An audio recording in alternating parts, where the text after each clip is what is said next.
우리는 살아가면서 많은 염려 속에 고통을 받고 있습니다. 어떤 통계에 따르면은 인간은 하루에 5만 가지가 아니라 많을 때는 7만 가지 생각을 한다. 그렇게 합니다. 그 생각들 중에 조금이라도 염려가 되는 생각들은 사실 우리 마음에서 잘 나가지 않고 버티기도 합니다. 그래서 마음속에서는 자꾸만 말도 안 되는 소설을 자기 혼자 써가기도 합니다. 아마도 이럴 거야, 뭐 저럴 거야, 이렇게 되면 어떻게 하지, 이런 식의 소설을 혼자 쓰게 됩니다. 네 가지 약속이라고 하는 책이 있는데 거기서 저자 도 미겔 루이스는 이런 얘기를 했습니다. 우리가 머릿속에 저장한 믿음 중 95%는 거짓말에 불과하며 우리는 그 거짓말을 믿기 때문에 고통받는다. 이렇게 얘기했습니다. 참 공감이 되는 말입니다. 수많은 사람들이 이렇게 염려 속에서 불안해하며 또 그 불안이 점점 심해져서 우울증 같은 마음의 병으로 이어지는 경우가 많이 있습니다. 왜 우리는 염려를 이렇게 떨쳐버리지 못하는가? 먼저 이 질문을 함께 나누려고 합니다. 왜 떨치지 못하는가? 마태복음 6장 25절에서 29절까지 이렇게 읽어보면은 사람이 먹고 마시고 있는 이 의식주의 문제를 위해서 염려하는 것은 부질없는 것이다 라고 말씀해 주고 있습니다. 그 모든 것은 오직 하나님의 주권 아래에 있다고 합니다. 그래서 공중의 새나 들의 백합화마저도 하나님의 보호 아래에 있다고 말씀해 줍니다. 그렇게 말한 다음에 말씀하시기를 하물며 하나님이 너희의 먹고 마시고 있는 문제를 책임져 주지 않겠느냐 그렇게 말씀하시죠. 공중의 새와 들의 백합화를 하나님께서 돌보신다면 그것들보다 더 귀한 생명 피조물인 인간을, 특히 하나님의 자녀를 왜 돌봐주지 않고 책임지지 않겠느냐 그 얘기입니다. 그러면서 이 그 얘기를 누구에게 해주고 있습니까? 바로 30절에 나오는데 믿음이 작은 자에게, 믿음이 작은 자. 믿음이 있기는 있는데 작은 자입니다. 적은 자. 뭐 양이 적다, 뭐 크기가 적다 이런 표현인데 하여튼 적은 겁니다. 믿음이 적은 자. 여기서 믿음은 하나님이 범사에 주관하여 신자의 의식주를 책임져 주신다는 사실을 믿는 이 믿음 얘기합니다. 이 믿음이 적은 자들에게 지금 예수님께서 야단을 치고 있는 거죠. 따라서 신자이면서 우리의 의식주와 관련된 것을 염려한다면 믿음이 적은 신자다. 그렇게 말할 수 있습니다. 염려의 반대말은 믿음이라고 합니다. 그래서 믿음이 사라진 그 자리에는 염려가 자리를 잡게 됩니다.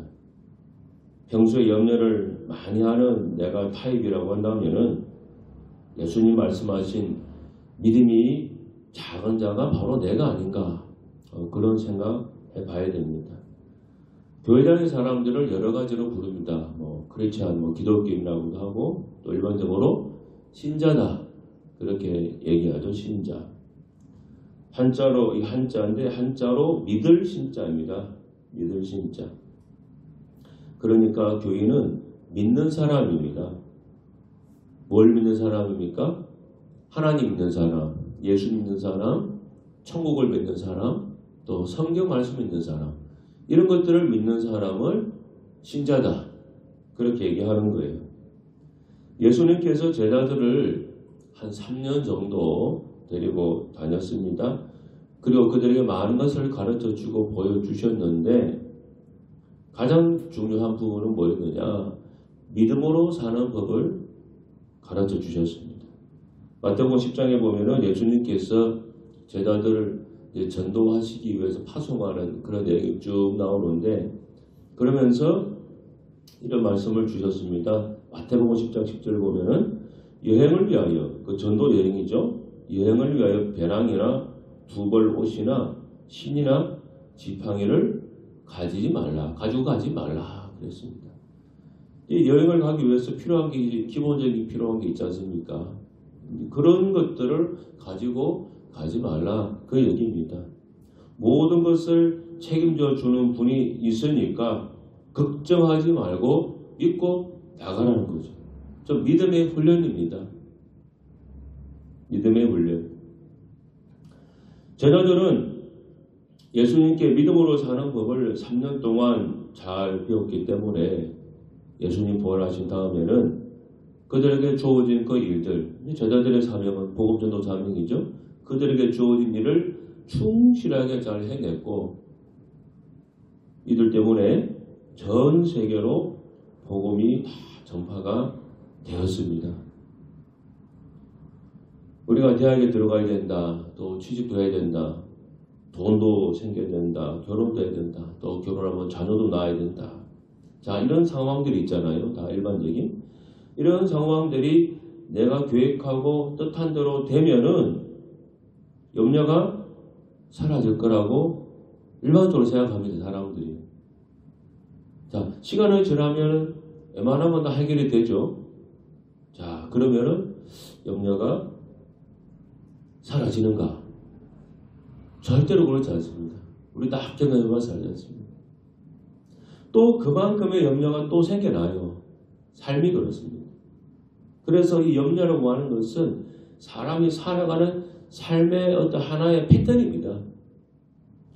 믿음으로 사는 것도 삶의 하나의 패턴이고, 염려하며 사는 것도 우리 인간 삶의 하나의 패턴이에요. 믿음이 없으면 염려하며 사는 삶이 되고, 믿음이 있으면은 염려하지 않고 사는 삶이 됩니다. 염려하지 않으려고 온갖 방법들을 우리가 다 동원해 보지만은 결국 믿음이 문제였다는 사실을 알게 되면은 내 자신의 믿음이 적은 것에 대해서 반성하게 됩니다. 돈 걱정도 안 하고 싶고, 자식 걱정도 안 하고 싶고, 아픈 것도 걱정 안 하고 싶고, 그렇게 살고 싶잖아요. 그러면 믿음으로 사는 교인이 돼야 됩니다. 그러니까 믿음으로 사는 그 삶의 패턴을 내가 선택하고 그렇게 살기 위해서 우리가 노력도 하고 배우기도 하고 그렇게 해야 되는 겁니다. 근데 저도 나이가 뭐 많은 나이는 아닙니다만은 이제 부모님들, 어른들이 저희가 이제 점점 많아지잖아요. 이제 80이 넘어가고 막 그러지 않습니까? 이제 그래 되다 보니까 전에 없던 걱정들이 자꾸 생겨납니다. 제가 20대, 30대에는 부모님이 뭐 언제 돌아가실까? 근데 그런 생각은 사실 잘 안 했습니다. 그때는 여전히 젊으셨기 때문에, 60대 젊으셨기 때문에. 그런데 이제 어른들이 제가 80이 넘어가니까 70 후반 80대니까 그때부터는요, 야, 이거 몇 년 있다가 돌아가시면 어떻게 하지? 그런 걱정이 막 이제 생겨납니다. 뭐 내가 인력을 할 수 없는 걱정이긴 하지만 사람의 인생이 그래. 뭔가 하나가 해결 상황이 딱 정리가 되고 나면 또 어느 순간이 되면 또 다른 그 양만큼의 염려가 또 우리를 찾아오더라는 거죠. 그래서 어떻게 하면은 나의 이 작은 믿음을 크게 할지 생각하고 노력해야 됩니다. 믿음으로 사는 삶의 패턴을 내가 살면 염려는 잠깐 들 수 있겠지만은 다 사라지게 됩니다. 찬송가 382장 너 근심 걱정 말아라 라고 하는 찬송이 있지 않습니까? 이 찬송은 월터 스틸먼 마틴 목사님이 작곡했고 그의 부인이신 시빌라 머터피 마틴이 사모님이 작사했습니다. 이 찬송이 나온 배경이 있습니다. 마틴 목사님이 그 부인이 아내가 몸이 굉장히 아팠을 때 뉴욕에 있는 어느 교회에서부터 설교해달라고 하는 요청을 이제 받게 됩니다. 그런데 그 뉴욕을 가야 되는데 지금 저기 아내의 그 건강 상태가 굉장히 좋지가 않았습니다. 그래서 혹이라도 내가 이렇게 뉴욕까지 설교하러 간 동안에 또 무슨 일이 생길 수 있을까봐 갈까 말까 많이 망설이고 있다가 이번에는 내가 못 가겠다. 거절하려고 전화를 하려고 했습니다. 근데 그때 9살 된 어린 아들이 이렇게 아빠에게 얘기했습니다. 아빠, 하나님의 뜻이라면 아빠가 계시지 않는 동안에 하나님이 엄마를 지켜주시지 않을까요? 그러더랍니다. 자, 믿음의 아이죠. 이 얘기를 듣고 목사님이 그렇구나. 우리가 근심 걱정할 것이 아니구나. 하나님이 우리를 돌보십니다. 이렇게 다시 마음을 고쳐먹고 설교하기로 결정하고 했습니다. 그때 아빠와 아들의 그 대화를 듣고 있던 아내가 사모님이 남편이 설교하러 간 그 동안에 찬송시를 이렇게 썼습니다. 그리고 남편이 설교 마치고 돌아왔을 때 아내가 그 시를 건넸습니다. 그리고 마틴 목사님이 아내의 시를 읽고 감동하여 오르겐을 앞에서 30분 안에 작곡해서 나온 그 찬송이 바로 너 근심 걱정 말아라 이 찬송입니다. 이 찬송 전 세계에 있는 교인들이 사랑하는 찬송어가 되었습니다.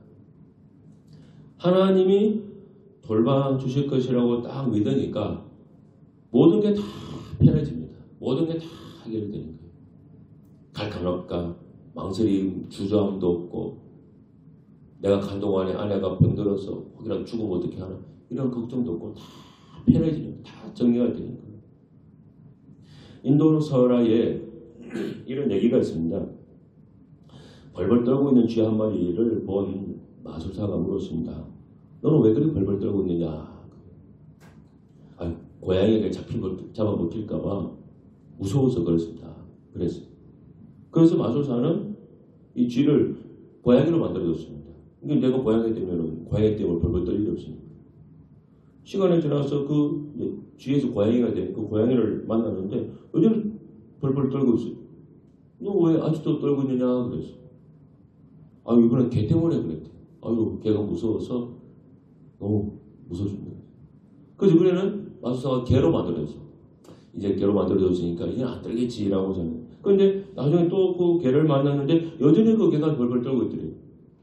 이번에 왜 떠냐 그랬더니 호랑이 때문에 무서워서 그렇습니다.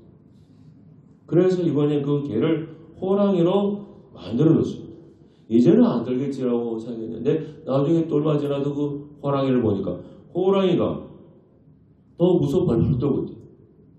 이번에 왜 무섭더냐 그랬더니 사냥꾼 때문에 무서워서 떨리다.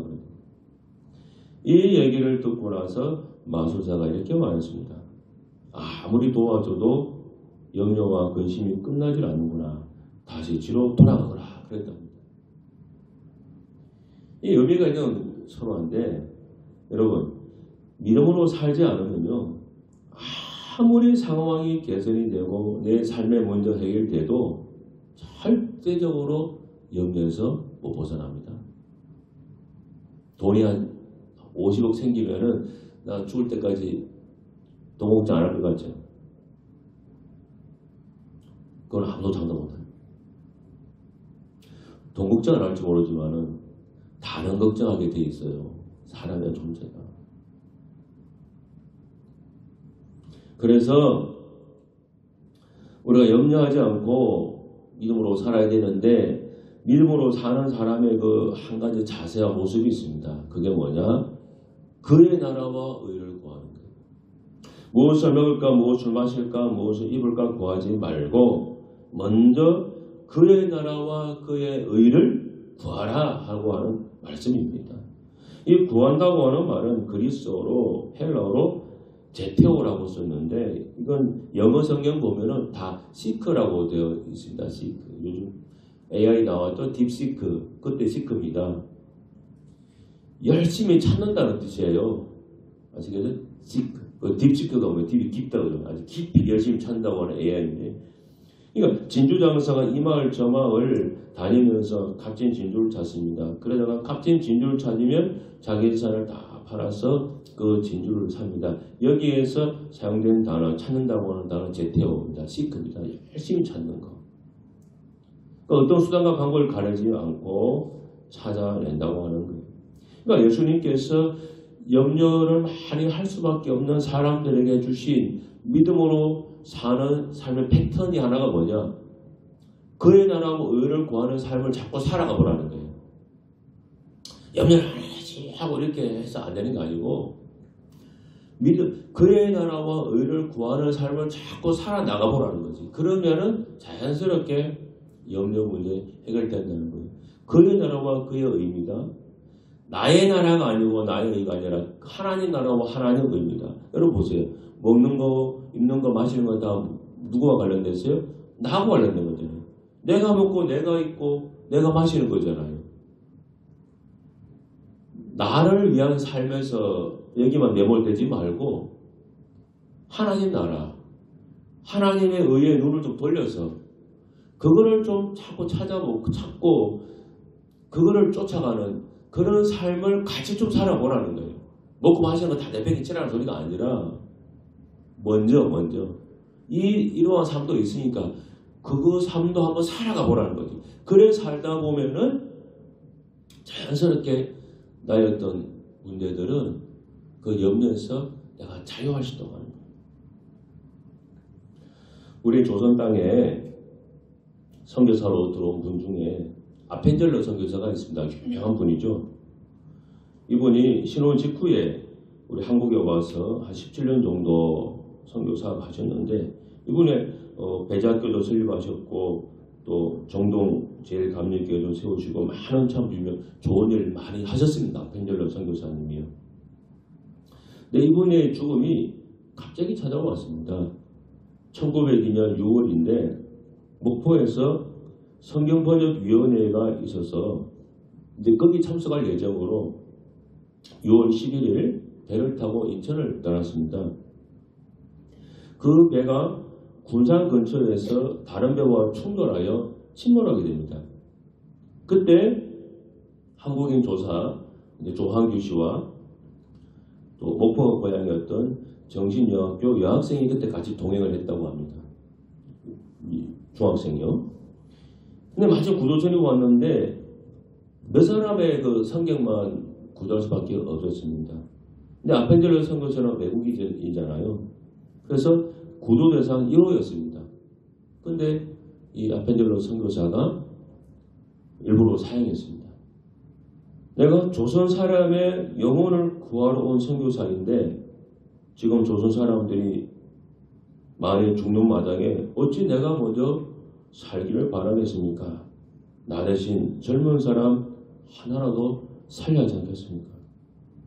그래서 아펜젤러 선교사님은 자기를 대신해서 살게 된 그 한국 사람이 나중에 그 사람이 한국을 살리기 원하는 사람이 되기 원해서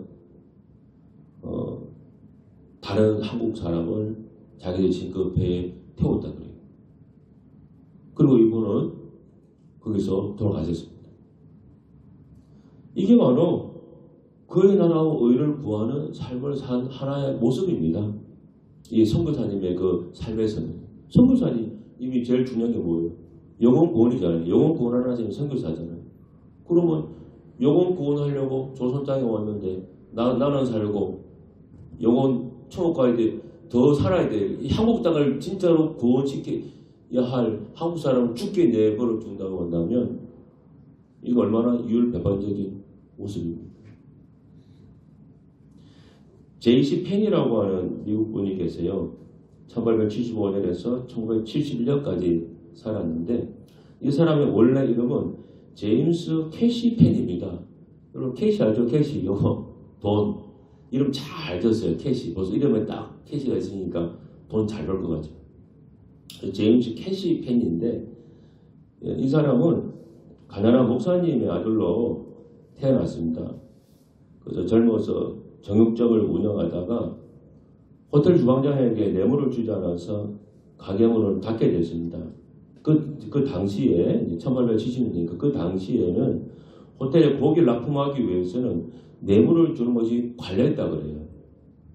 근데 이분은 자기가 뇌물 주는 것이 올바르지 않다 그래서 뇌물을 주지 않다가 작지만은 그 사업이 실패하게 됐습니다. 그래서 가까스로 이 사업 실패의 아픔에서 벗어난 페니는 나중에 조그마한 자파점을 이렇게 열었습니다. 그리고 가게 앞에다가 성경 말씀을 써붙여놨는데 너희는 먼저 그의 나라와 의를 구하라. 이 말씀을 다 붙여놨습니다. 그리고 가게를 했습니다. 지나가는 사람은 다 비웃었어요. 미국도 그 당시에는 막 뇌물 주고 막 이런 좀 비리들이 많았나 봐요. 근데 그의 나라 의를 구하라고 하니까 뭐 저런 거 붙였냐고 많이 비웃었겠죠. 하지만은 이 가게를 와본 사람들은 이 페니의 친절함과 정직함에 감동해서 계속 그 가게를 이용했고 가게가 잘 되었습니다. 그리고 그 가게가 미국 전역에 1600여 개의 점포를 가진 JC 페니 백화점이 됐습니다. 쭉 여러분 네이버 쳐보세요. JC 페니 치면 다 나옵니다. 백화점. 하나님 나라와 하나님의 의를 구하는 삶을 살아간 또 하나의 모습이에요. 그러니까 우리 각자 사람마다 다 삶의 그 상황이 다 틀립니다. 뭐 아주 그냥 일괄적으로 이렇게 하라 저렇게 하라 하긴 어려울 수 있습니다. 그러나 내 형편에서 내 상황에서 하나님 나라와 의를 구하는 그 삶이 뭔가 그거를 한번 여러분이 늘 기도하면서 고민해 보셔야 돼요.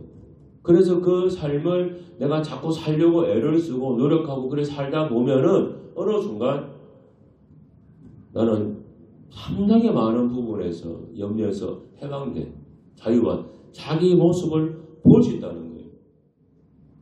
하나님 어떤 식으로든 그 사람을 축복하시고 이끌어 가신다는 것입니다. 그의 나라 의를 먼저 구하는 삶. 잘 기억하셨어. 올 한 해 염려에서 완전히 벗어난 우리 모든 교인이 되시기를 바랍니다. 기도하겠습니다. 하나님 아버지, 하나님의 나라와 그의 의를 먼저 구해야 합니다. 나의 나라, 나의 의가 아닙니다. 너무 내 문제에만 내가 잘 살고 잘 먹고 하는 거기만 매몰되지 말고 하나님 나라 세워져 가는데 눈을 돌리고 하나님 나라가 잘 되고 하나님 나라가 세워지는 거기에 좀 더 관심을 두는 우리 모든 예금의 교인들이 되게 하옵소서. 예수님 이름으로 기도드립니다. 아멘.